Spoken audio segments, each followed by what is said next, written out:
Play clock winding down. And on the ground they go with a running back. And he got it on the touchdown run, but he won't get in here. He'll be stopped short, and they'll come up empty on the try for 2.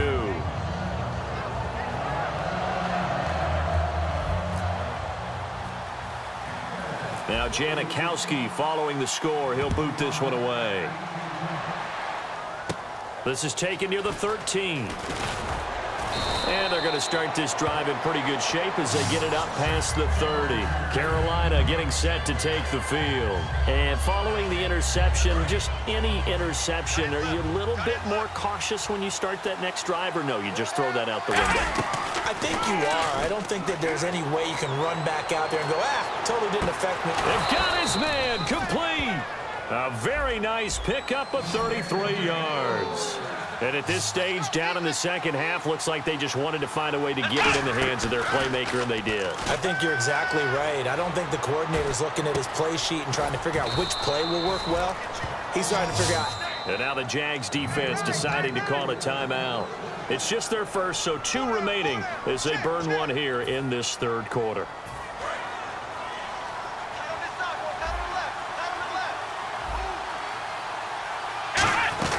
They'll run. Tomlinson. And he gets halfway home from the 4 down to the 2-yard line.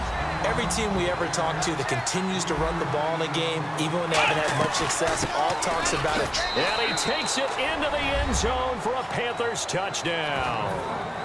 LaDainian Tomlinson, his second touchdown of the afternoon. And the Panthers, they're able to draw a bit closer. And he pushed it right. It's no good.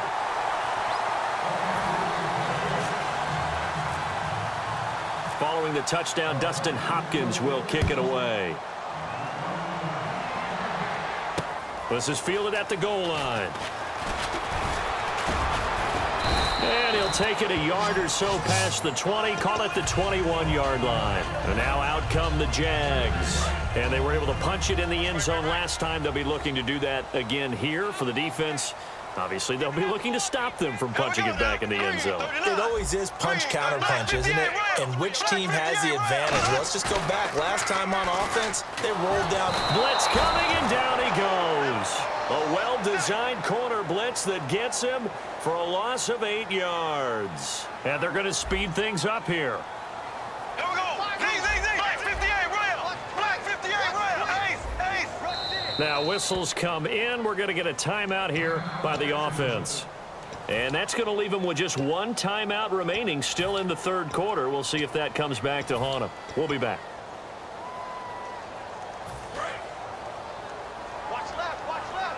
And the D-line pinching together, must be expecting the run. Here we go now. Green. Going to give this time to the tailback. And he'll get this one up to about his 14. They get 2 yards back, but they're going to need a lot more than that here on third down. Well, that's not a run that's going to make any of the highlight tapes, but they've been moving it well all game on the ground. This is another one that keeps them moving forward. Here's a carry for a former starter. This is T.J. Yeldon. He lost a big chunk, 6 yards there, and it leads to 4th down. The evaluation process in today's NFL does not take into account as much bulk as it does speed, and that's what we're seeing with the linebacker position. Those guys that can run, they can play at any spot because they can make plays on the opposite side of the line of scrimmage. And a fair catch is called for. He will take it in to give his guys some excellent field position here. The Panthers offense here, they get ready to head back on the field. And they're hoping to capture some of that magic they had last time out when they were able to put together a scoring drive. But they're still down here, Charles. Not the major concern, though, because of what you talked about. They scored the last time out. They feel good about themselves. They feel like their game plan is now in effect. They know how to attack and what plays they want to put together. But they've got to keep it moving in the right direction because, as you did note, they are down on the scoreboard.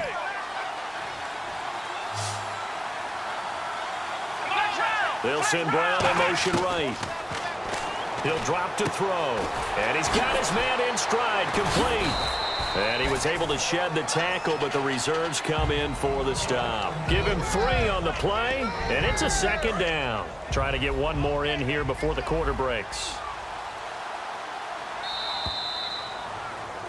Back now in Jacksonville.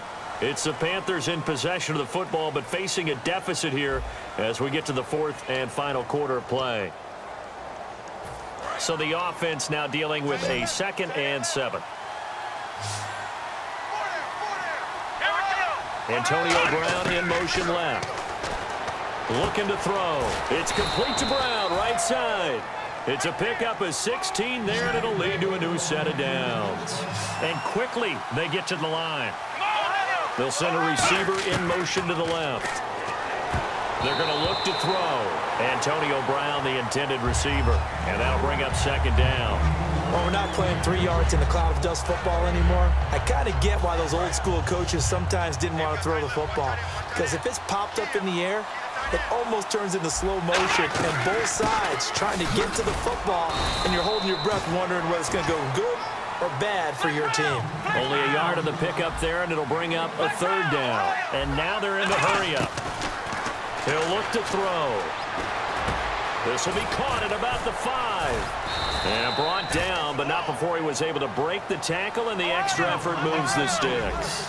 And in a 2-score game, obviously, every play, every 3rd down, like we saw there, magnified. Big pickup. It was a huge pickup. What they really want, though, is to not even get to 3rd down. They've got to maximize time and conserve as much as possible. That didn't just feel like good defense there. That felt like pride, didn't it? He's already gotten into the end zone twice, trying to get there for a 3rd time. No one likes to have the hat trick against them. They'll go. And he is in. Touchdown, Carolina. It's their quarterback taking it in. And the Panthers are able to get this back within a touchdown. And the sneak works on 2nd and goal. They didn't wait until it was 4th down to try and get him across. No, and I think if you're the QB, you like these plays, don't you? I mean, you want to hand it off sometimes, but also prove that you can get it in there as well. Yeah, it makes you really part of the gang, doesn't it? It makes you part of the crew, and it really bonds you with those big offensive linemen because then you get to celebrate with the big fellas. And they finally get to him, but not before he's past the 45 to the 46-yard line. And out now comes Jacksonville as they get ready to go. And on the last go-around, they really couldn't get anything going. They had to punt from deep inside their own territory, which means you're going to lose the field position battle as a general rule. What they're looking for now is a little more consistency, move the ball at least a few times on offense, get a couple of 1st downs, and hopefully flip the field. Yeah, just something to build off of. That's what they're looking for here. I know anytime you watch a team run the ball really well, there's some pinball effect, people bouncing off of each other. There's also some things of beauty in there when you see these nice, explosive, strong runs. And this guy, he knows how to carry the football really well and continually wants the football. Why? He knows the offensive line's going to give him great effort, and he gives great effort himself to finish off runs. Give him 3 on 1st down. It'll set up a 2nd and 7. Time is starting to run out, really becoming a factor. We'll see if the defense can get the stop they need to get the ball back to the offense.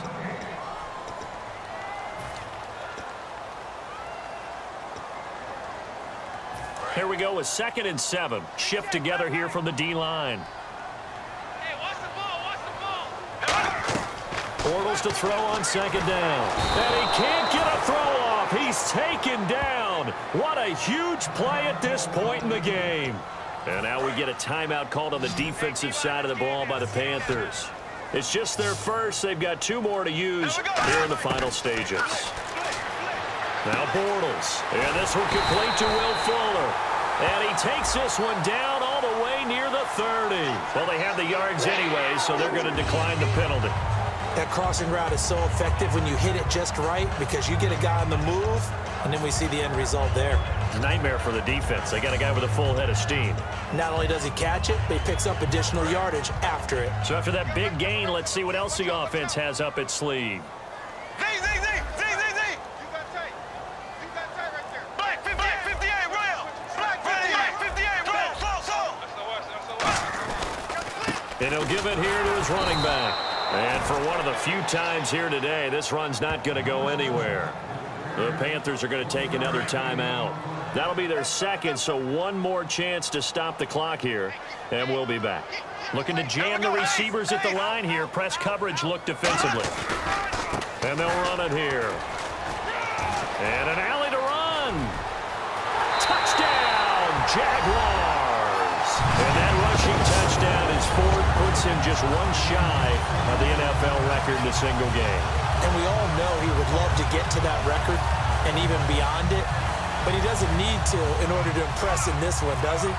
What a performance. What an absolute great game that he's had here in this one. He missed one earlier, remember, but this time he gets it to go.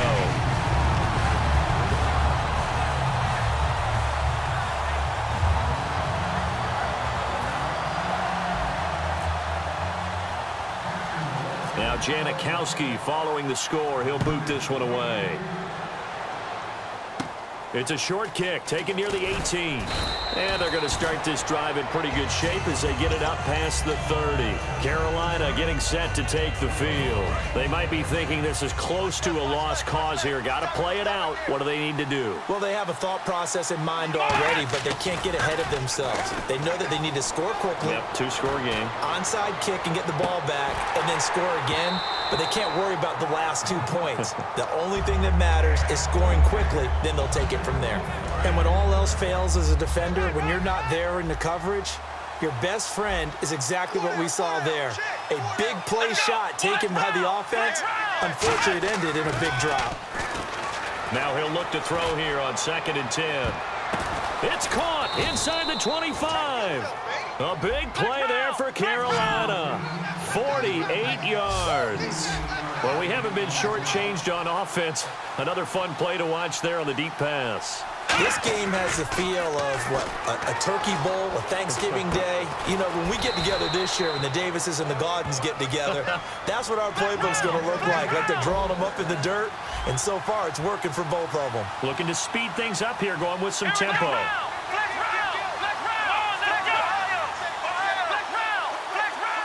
Possible run anticipation. Here's the D-line sandwiches together. They'll look, and this is caught now for a late touchdown. So hold everything here. This one's not over yet. And there's the touchdown that they needed, so they'll celebrate. But the guys on the sidelines, they've got to stay focused. The onside kick team, they need them to get the ball back. Yeah, part one of the equation done. Now they need to convert, then get that onside kick. And he knocks it through. So with under 30 seconds to play, this is the game right here.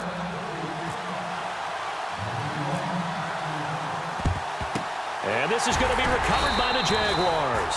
And that should just about do it. Well, fourth quarter, they felt like they needed the football back. Unfortunately, they couldn't get it. And I know we brought analytics into the game, and someone has said here that the data says that when a team's expecting an onside kick, 80% of the time, the team expecting it, they do actually recover the ball, which is what we saw here. I just wonder if that number is much more of a anecdotal type of a number. Kind of like when the coaches tell us, well, when you score on special teams, 93% of the time you win the game. I'm still waiting to see that number is empirical.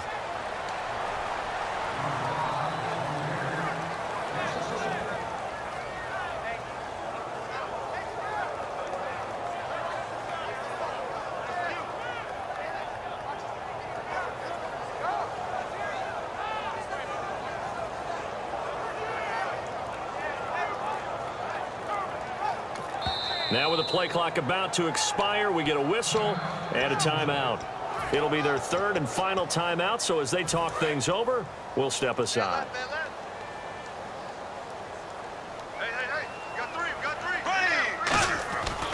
On third down, Yeldon. And some room to work. The 20.